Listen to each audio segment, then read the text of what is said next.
Now, normally I start tuning in and following a team because I really like their manager, or they've signed a few players that I really enjoy watching. But there's always a team that just kind of comes out of nowhere, and I can't really put my finger on the reason. But I end up tuning into more and more of their games, start rooting for them, and really wanting to see them start doing well. And this year, for me, that was Wolves, or Wolverhampton Wanderers, who under Gary O'Neill this year were definitely the write-off of the season. I think coming into the year with Lopetegui leaving the way he did, Gary O'Neill only getting the job really last minute.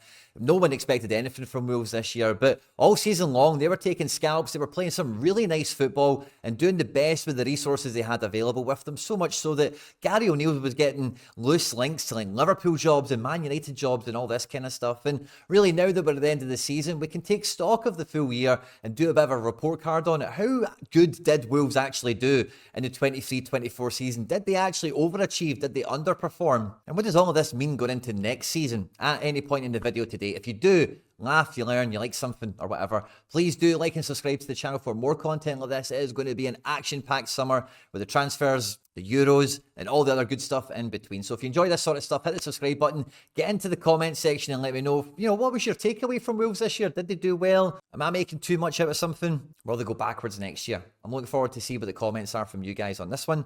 And yeah, let's just get stuck straight into it.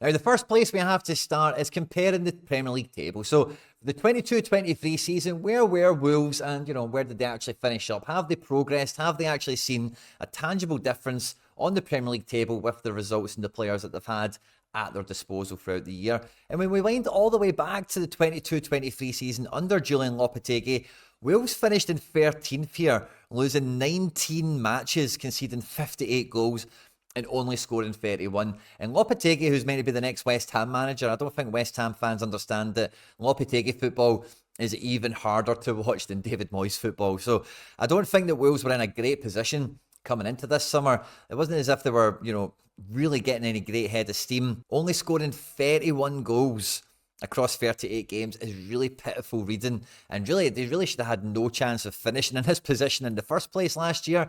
And I don't think it gave anyone much food for thought or much hope that this year they would have been free scoring and really doing much differently. And this season they finished one place worse off in 14th here. Now, I don't think the table tells quite the full story of the progress or the success that Wolves have had this year, but I think the goals scored definitely does lean into what's going on here. They've now up to 50 goals scored, and although their defensive record is 7 goals worse off, they've managed to, flip the results a little bit more in their favour, bringing the losses down in the 18 and the draws down to 8 means they've managed to get themselves 13 wins, which is way better than 11 if you ask me. And this section of the table is super tight. When you kind of zoom out and look at Crystal Palace here, up in 10th on 49 points, only 3 points ahead of Wolves. Although they've went down a position in the table, I do feel that they're much more of a worthy competitor in that segment of the table, and with a little bit more luck they could have done even better. And that's probably the last thing I would say about the Premier League table that I don't think really gives Wolves the full credit they're due, because for me, having watched Wolves for the majority of this season, they have been the number one screwed club by VAR this season, bar none. And I don't know how many points at this stage it accrues for, but I promise you it's more than 3, and they could easily be looking at themselves being a top half team for the season for the actual performances and the effort that they've put in. But a combination of hard luck and the squad being in a real position of disarray at the beginning of the year means that they move one place back. But like I say, with the goals scored and with the win column both increasing season on season, I do feel that it is a pass from Gary O'Neill and Wolves for their performance in the Premier League this season. Which takes us on to the transfer business, because as we know, for all clubs in world and European football, especially the Premier League, it is the transfer business in the summer and in January that will make or break your season. And Wolves' transfer policy for the last couple of windows will really have you scratching your head here at why they haven't done a little bit better, and I'll show you why. Because when you look at the outgoings, they have sold an insane amount of players and raised an insane amount of money. Matheus Nunes going to Man City, Ruben Neves going to Saudi Arabia, 26 million euros for Nathan Collins to Brentford, Connor Cody just under 9 million to Leicester, never mind Raul Jimenez. And then there's a couple of other guys here like Gillis and Kawabe and whatever that kind of round it up as well. But on top of that, they've got rid of some really big, some of these guys were big earners as well, but Adama Traore, Diego Costa, João Moutinho, all going off the books, and then trying to get loan transfers out for players that weren't playing or unsettled and on a lot of money, and Goncalo Guedes, Fabio Silva, and Sasa Kaladzic. There was so much turnover in this Wolves squad here. Yerson Mosquera, we actually see, has been on loan to Villarreal. I didn't realise he was on loan from Wolves. He was actually really good this year for Villarreal. But all told, Wolves have raised 170 million euros across the summer, and I think maybe some of these were January as well, but I think mainly this summer transfer window, which should be a significant transfer war chest kitty to go and really reinforce the team with the new manager that they're going to appoint and give them something to fight about, because Wolves have always been spending money to some extent on transfer fees and wages, and it's not really paid off yet. So with that amount of incoming transfer kitty, you would think that they would have went out in the summer and in January and really reinforce their team in a big way. Matheus Cunha's loan was made permanent in this window from Atletico Madrid, which does take 50 million euros out of the transfer kitty, as it were. But Jean-Rickner Bellegarde at 15 million euros, Santi Bueno at 12 million euros, and Babacar Traore for 11 million euros. I think these guys were all very shrewd purchases. Guys at this level you can get in their mid-20s, under 20 million euros, is good moneyball practice, as it were.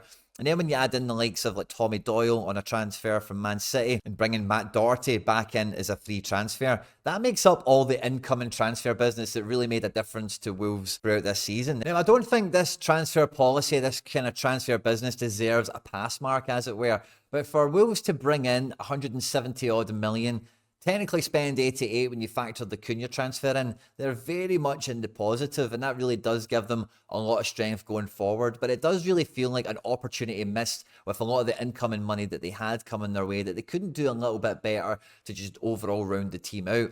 But what does make or break this for me is I'm going to put this down as a pass because of the amount of money they've made, and for the fact that Cunha was a good move ultimately, as we see throughout the season.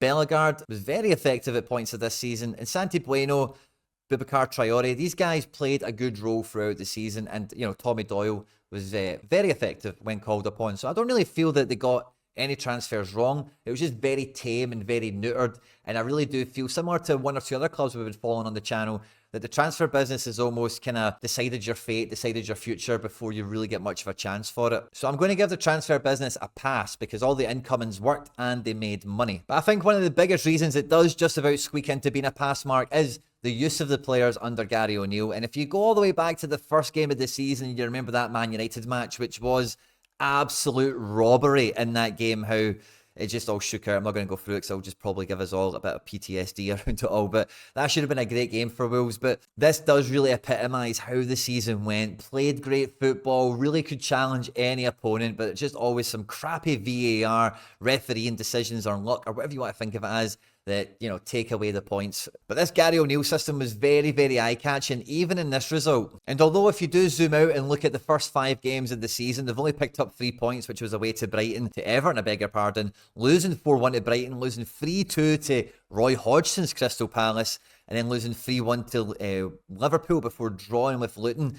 There wasn't much reason to be hopeful that Wolves were going to have a good year. If anything, they were probably a number 1 candidate to get relegated after the opening segment of the season here. But getting that very famous win against Manchester City really did put the spotlight on the style of play that they were really evolving at Wolves over those first couple of games. You could see the players were getting more and more into it, and they were starting to gel and become a lot more cohesive. And we then see Wolves go on under Gary O'Neill, and the system they've used has been really interesting and really exciting, with the middle 3, how they counter-attack with a front 2, and how he builds his defence. And I do feel like the Man City victory, drawing with Aston Villa, who were sweeping all before them, I know that was a derby.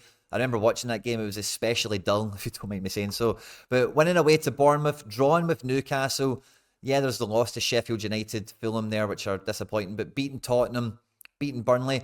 There was a lot of good stuff going on here, and without going through every fixture, because with every one of these non-winning results, There are so many of them that are plagued by VAR. But consistently, Wolves are mixing it with absolutely everyone and anyone. Beating Chelsea, beating Brentford, beating Everton on the spin, drawing with Brighton, and then again, blooming Man United, a 4-3 loss there. Before beating Chelsea, 4-2 again. Beating Tottenham again, 2-1.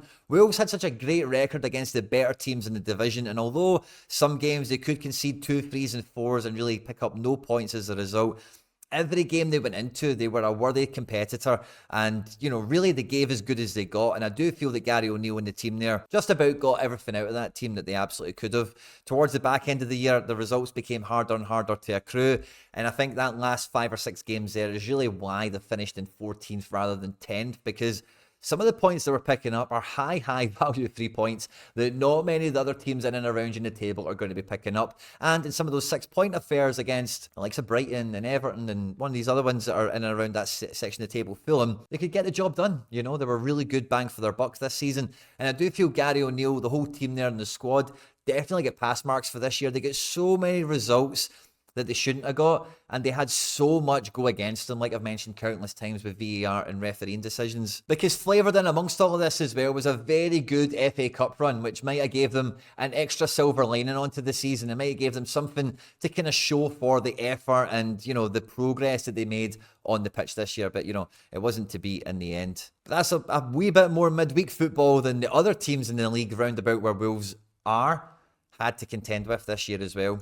And if we just put the table back on screen again, 1 point behind Fulham, 2 points behind Bournemouth, who had Andoni Iraola nominated for manager of the season. I would definitely be putting Gary O'Neill into that category as well, who were joint on points with Brighton, and 1 point behind Crystal Palace, who were the real wild card of the second half of the season under Ole Glasner. So yeah, I think Gary O'Neill and the team here definitely get pass marks for the league. They definitely get pass marks for managing, you know, the season, managing the squad, getting good results and riding, you know, adversity when it came. Definitely an overall pass mark of a season. Progress was made. And then we come on to the players, we come on to the squad. Now, there's always a few individuals I like to highlight when I'm doing these. And one of my favourites is always the rising star. Who's the guy that's really came out of nowhere and really shown himself to be elite quality, a star in the making, as it were. And when you look at how busy and how important Wolves' midfield is, for me, they wouldn't have been anywhere near as good this season if it wasn't for João Gomez. This is a guy that I didn't know too much about coming into this season, and I know it wasn't his first season in the Premier League, but when you look at his ratings out of 100 for Wolves this year, he was very effective at all areas of the pitch. Passing balls into the final third, tackles, interceptions, winning his duels, goal line clearances, last man tackles. He does like a yellow card, he does love a booking. Both the goals in the victory against Tottenham and assist against Chelsea, he was contributing at the sharp end of the pitch as well. And this is a guy that I feel that if Wolves had a slightly better squad in terms of quality and numbers, a bit of a stronger midfield engine room that was consistently playing week in, week out,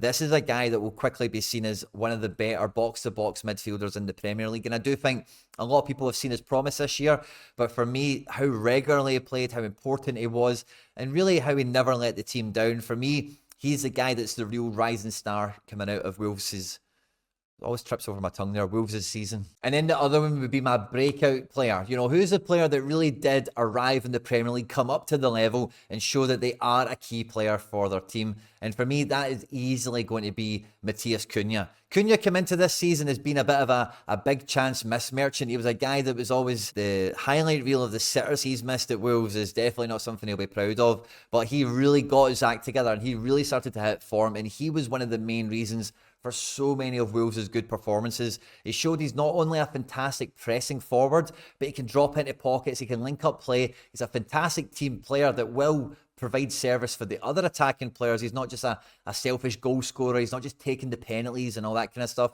He really had everything to his game. And this is a player I've been really excited to follow over his career so far, from when he's been in Germany and Spain. And finally, it feels like he's found a bit of a home in Wolves, because it has been difficult for Cunha to get a regular starting berth and find a team to call his own where he can be the main man in attack and show all of his promise. He has been a match winner. He's been a guy that can really do everything. All of these ratings are out of 100 and they cover the goals scored, assists made, as well as all the other work that a forward needs to do, like winning the ball, passes into the final third.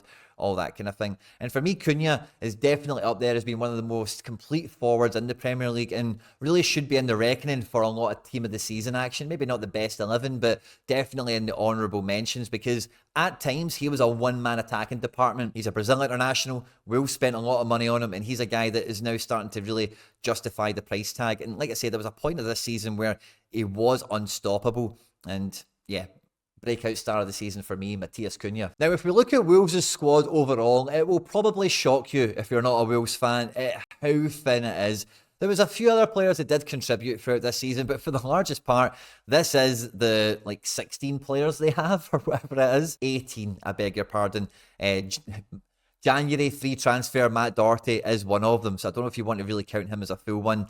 Hugo Bueno barely featured this season, and this really does underline for me the situation Wolves went through this season and why I would give them pass marks in virtually every category, because it was a really lean effort. Now, they did have that FA Cup run, but they didn't have like Champions League or Europa League or anything like that to contend with. Of course, it was mainly weekend to weekend. But even with that being said, like one injury, which they had them from time and time, and not having that much quality on the bench really does limit the scope of what you're able to achieve within a 90 minutes and what you can prepare going into a game. I think the defence is very, very well built. You know, I like the shape. I like the way they try and play this kind of advanced sweeper situation. They let Nuri, they let Semedo go out and attack and really be forward outlets. But the defence really, I like Semedo, I like Nuri, but really the central part of it, Totti, Kilman, Dawson, Santi Bueno, there needs to be a level up here. I don't think Wolves could really realistically defensively do much better next year without adding another player or two that have like European level ability or, you know, European level credentials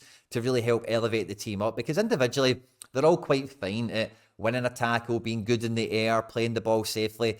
But as you can see throughout the season, they are just like that level, 14th in the table, some of these guys, you know. And for the other areas of the pitch that are very, very well complemented, Pedro Neto maybe leaves this window, having been a real stellar performer throughout parts of this season, and he'll attract a very, very big price tag. And you've got to think he maybe funds a bit of the Gary O'Neill revolution on top of all the other bloody money that they've got in the bank from the last transfer windows. But to come up to the level of Neto, Nuri, Cunha, even guys like Sarabia, Bellegarde and Hwang, like this forward department, the midfield department of Lamina and Gomez, like this is top half Premier League, like in this team. No two ways about it. I said it early season, but if you could take this Wolves team and put them in Italy or La Liga, and I know this is something Prem faces say they don't know anything about football, but I watch a lot of these leagues and I'm telling you, a lot of these Wolves player, the Wolves team is like European caliber if it was in Serie A or La Liga or France or whatever. Very, very good players that you would get fantastic transfer fees for and could play for a host of clubs around European football. And I do feel the defence and the goalkeeper, Jose Sa's kind of okay, isn't he? But I do feel that that's what keeps the level down. On top of that, I do feel coming into this season that although Traore and Doyle, I'm not too sure if Doyle has been made permanent yet, so I'll need to check up on that one. I'm very sorry, Wolves fans. But the midfield engine room is rather thin. There does need to be a little bit of reinforcement in here. And if Neto does go, then like you're still looking to replace Matias Nunes, Ruben Neves, João Moutinho, Diego Costa, Pedro Neto, if you add him to the list. There's a lot of real big talent quality that have left Wolves last summer, maybe this summer as well. So you can't do that forever before you really do run the risk of being involved in a relegation fight, which gladly for Wolves they weren't involved in this year. But it's delicate stuff. They have to really nail this window. They really need to get that quality back into the squad, that quality in numbers. Get this up to like a 23-man squad of guys that are first team ready, first team capable. And then next year, Wolves could definitely be pushing into the top half of the table, no doubt about it. But to do that, they're going to need to keep Gary O'Neill in situ in the manager's position. It does seem quite safe for now, but like I mentioned earlier, he was getting some mad links earlier this year, so you never know. You never want to predict these things. And with Wolves, you need to expect the unexpected is one thing that I've learned from following them this year, certainly. But yeah, I do think this is onwards and upwards. And keep a hold of Gary O'Neill and give him the transfer kitty. Then Wolves could become very exciting very, very quickly and will become a top half Premier League team if they do that. I'm really looking forward to catching the comment section on this one to see what you guys think. The big takeaway is from Wolves this season, did they just have hard luck? Were they just not good enough? And, you know, where did they go from here? I'm really interested to catch the comments on that one. But yeah, on screen there now is some other stuff that I've made that YouTube thinks you might enjoy. I hope you enjoyed this one, guys. Stay out of trouble, and I'll catch you on the next one.